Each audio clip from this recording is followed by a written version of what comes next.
Welcome back to Arcane Thoughts and Wisdom with Magi Micah. The School of Thought is in session, Divines. Peace be. Today's video is focused on EMF and balancing our vibration, or electromagnetic frequency. Let us begin by giving gratitude.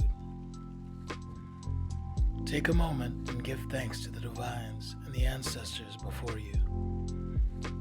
For without them, you wouldn't be. Think or say Fi Iyin, which means praise to or praise be to the ancestors within, Ashe. Now, from our last video on etymology, we can deduce we're going to be using keys learned from prior content and future endeavors to better understand ourselves and the world around us. After all, our motto is self-identity, self-knowledge, and self-revelation. Understanding that, we move on. EMF is an acronym that stands for electromagnetic field. It can be defined currently as electromotive force or electromagnetic field. Okay, let's ignore electromotive force for the time being. We'll come back to it. For now, let's focus on electromagnetic fields. We didn't get much information by searching EMF, so let's try breaking it down by searching the root using Codex Inscriptus. Electromagnetism. That's what we're looking for.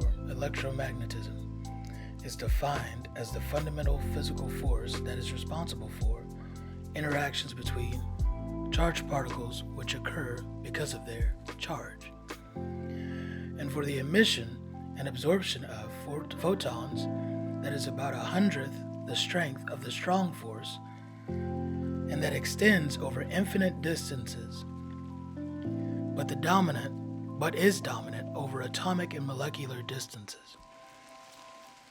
Remember, family, we would normally look up the origin or etymology at this point in our research, but considering we are currently using our bodies, we can test the validity of what we are reading in real time. Regarding our physical selves, there's no need at the moment. For example, what does electromagnetism have to do with the body? Well, from the definition we can deduce or surmise that electromagnetism has something to do with the natural world, which we are a part of. Charged particles are also something we are a part of, but let's look more critically. Science and the Merriam-Webster currently tell us 3 pieces of information. Firstly, the body. It's currently defined as the organized physical substance of an animal or plant, either living or dead. Secondly, it can also be a mass of matter, distinct from the other masses. And lastly, a sensible object in physical space. Knowing this information moves us forward, and we can now understand our connection to the earlier mentioned charged particles.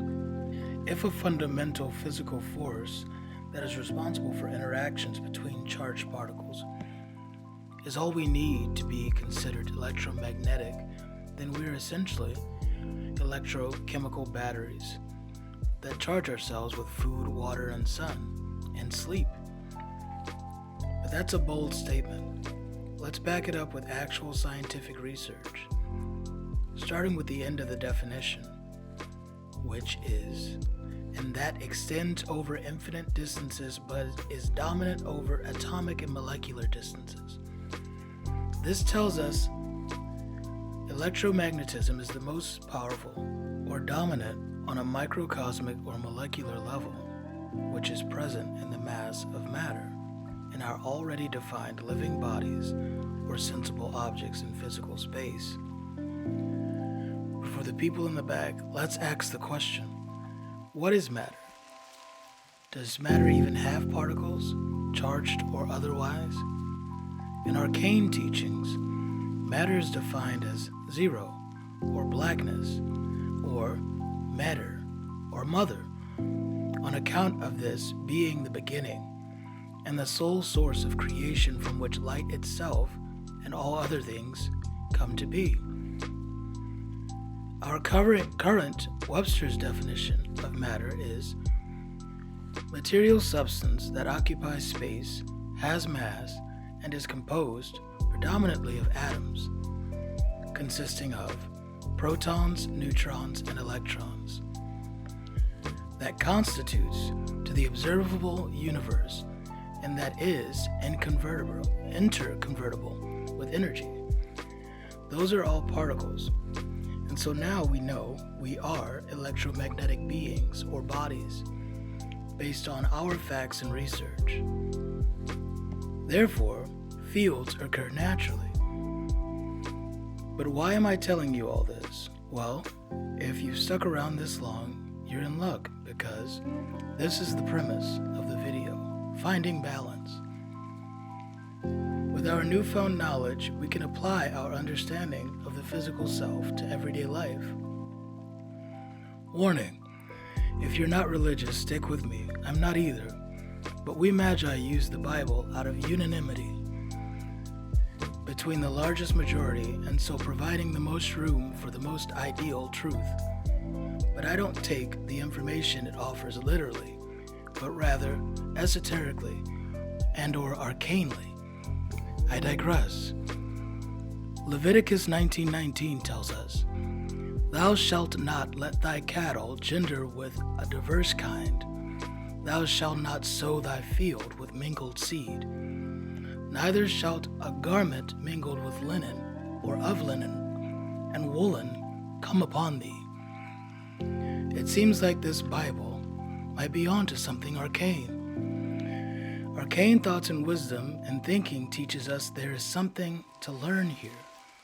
Maybe the scripture is encouraging us, electromagnetic bodies, to not wear or rather mix two different energies by way of electrically conductive fabric or clothing, lest we, and I'm reaching here, nullify the effects of the fabric, therefore providing a hindrance or an imbalance of the self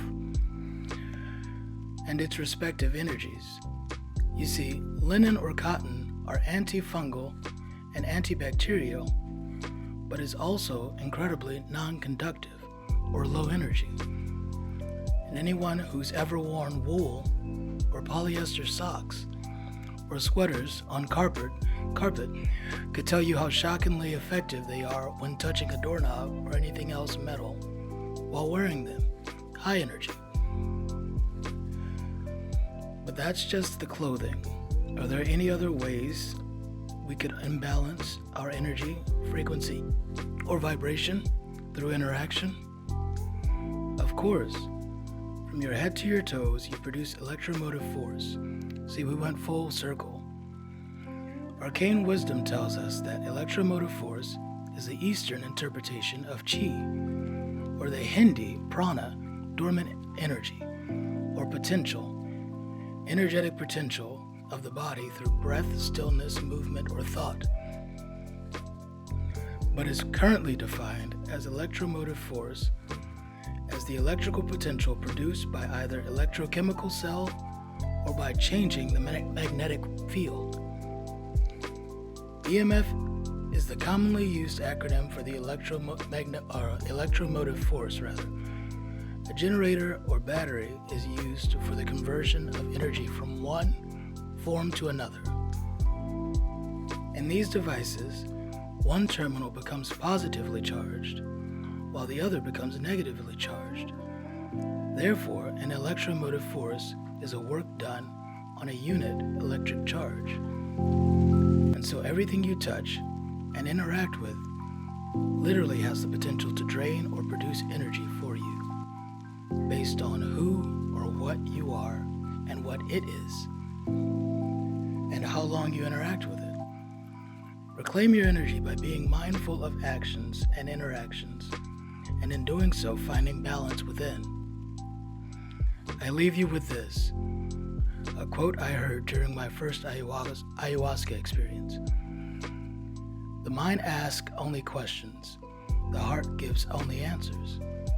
Use your mind and follow your heart to find self. consciousness. Cosmic Love and Wisdom defines 1. Reflection.